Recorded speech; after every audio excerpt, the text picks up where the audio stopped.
Hey folks, so today we are going to be reading chapter 3 in the book Race the Wild, and I was thinking when I kind of glanced through this that this team has to work together in order to be successful.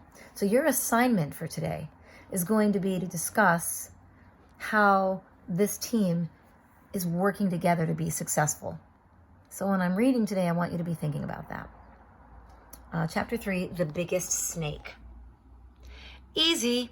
If he couldn't answer this question, he didn't deserve to be here. Here, Russell prompted, snatching the ANCAM from Deb. He fumbled with the new device and got to the alphabet screen. AMAZONRIVER, he typed with his super speed thumbs. He'd have to tell his mom that all those video games were actually good for something after all. The screen lit up with a picture of leaves that spelled correct. Next, the screen read, "Your next clue." I got it, Russell called himself Russell called in a hushed voice. He could see the kids from the other teams glance over at him. Sage, Mari, and Dev pulled in tight to look at his screen. What has feet like a duck, the body of a beaver, and the head of a hairy hippo? Warning, at least half of the animal has to be out of the water in your photo. What? This was not easy, Russell realized. The first question about the Amazon had been a freebie. Now the race had really begun. I know it, Mari said quietly. Let's get down to the closest stream. Well, what is it? Sage demanded. But Mari had already headed down a narrow path at a steady jog. Russell handed the ANCAM back to Dev, and then he fell in line after Mari and Sage, thinking that they were one step ahead of the rest of the teams. But soon the other kids started darting past them. Russell noticed blue jerseys veering from the path to pass the other teams. Why was Mari moving so slowly? Can we move faster, he urged, wanting to be first to the stream.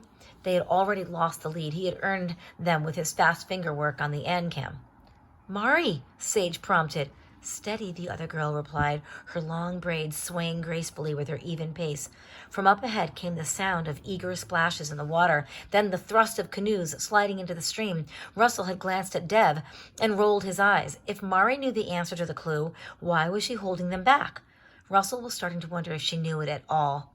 When the red team, I feel right now like she does know it, like she's already proven to us as readers that she's kind of done her homework. She's a little bit like Hermione Granger from Harry Potter.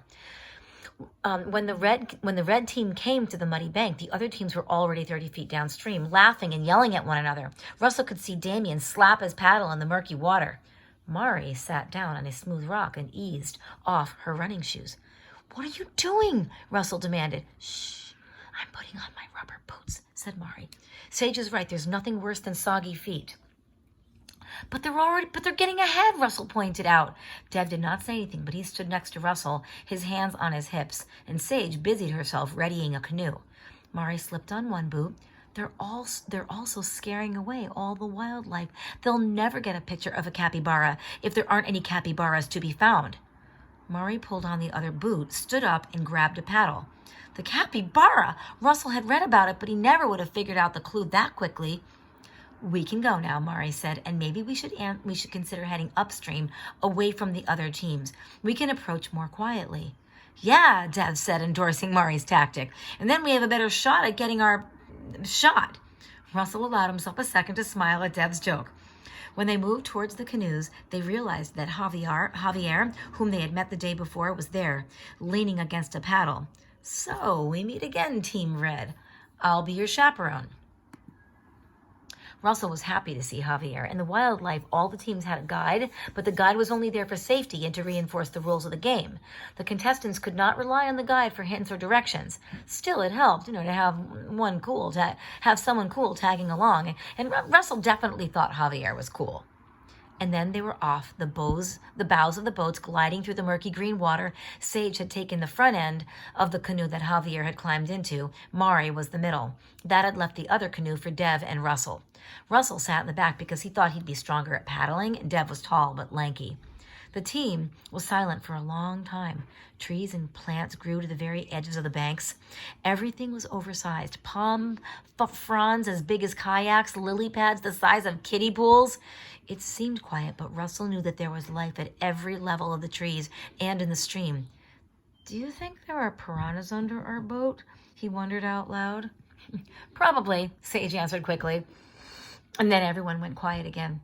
We must be close, Mari announced. There are footprints in the mud. Russell followed her gaze. They are such unusual rodents. They have webbed feet. Mari smiled and looked at her and shook her head. When they went around the bend, Dev leaned forward. Whoa, what is that? He whispered rather loudly. They all looked to where he pointed. There stood an animal the size of a large pig. This is so cool, you guys. Its reddish brown hair looked like brush bristles, and its nose was dark and wide. It's huge! It is the largest rodent in the world, Mari said. Russell noticed something moving on the ground behind it. A snake! Quick, get the shot before that snake scares it into the water. Just as Dev pulled out his Ancam, Russell heard a large splash behind them. Hey, that must be it, Damien yelled as a team green canoe sliced through the water and knocked the side of Dev and Russell's boat. I got it, cried Gabe from the green team's, other canoe. He shook his Ancam in the air. Oh, gosh. Russell's gaze lingered on Dev, who had fallen to the floor of the canoe. Just as Russell glanced back to the side of the stream, the capybara slipped under the water's surface. He gritted his teeth. Nice, Dallas called out. The green team was cheering and clapping high fives. Send it to Bull Gordon now. When he said the last word, Dallas looked Russell in the eye. A second later, the four boys and their guide went off down the stream. Seriously, Sage said, they stole our shot. Well, my picture's all blurry, Dev confessed. I took it right when they slammed into us. His eyes narrowed. Even though Dallas was his friend, Russell thought it was a slimy move. All right, let's just wait here, he said. The capybara's got to come up sooner or later. They can hold their breath for 5 minutes, Mari said. They had been waiting for a minute or two when they saw something move on the nearby bank again. It's just the snake, Dev said. That's not just any snake, Mari noted. It's an anaconda, the largest snake in the world. An anaconda can eat something up to half its weight. It'd eat a capybara. They aren't picky. But the anaconda was not headed in the direction of the giant rodent. It was swimming toward the canoes. That guy is big, he said. If it could eat something half its weight, it would probably eat us, Sage finished. And here's the capybara. Hydrochoerus. It's a mammal from Brazil, Colombia, Uruguay, Venezuela, and parts of Argentina. Food, mostly grass and water plants, occasionally fruit, grains, and bark. The capybara's body is made for its semi-aquatic lifestyle. It spends half its time in the water. Its webbed feet are like small flippers, making the rodent a better swimmer. But the capybara also has distinct toes, 4 on each front foot and 3 on the back. The toes help it move around well on land. Because its eyes, ears, and nose are near the top of its head, the capybara can breathe, see, and smell while it's floating, nearly hidden in the water, like a hippo. All right, and that's the end of the chapter. So, again, how are these students, these kids, working together so that they can be a successful team?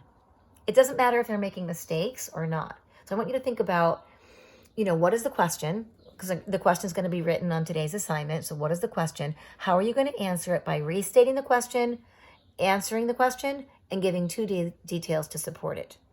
Okay, have a great day.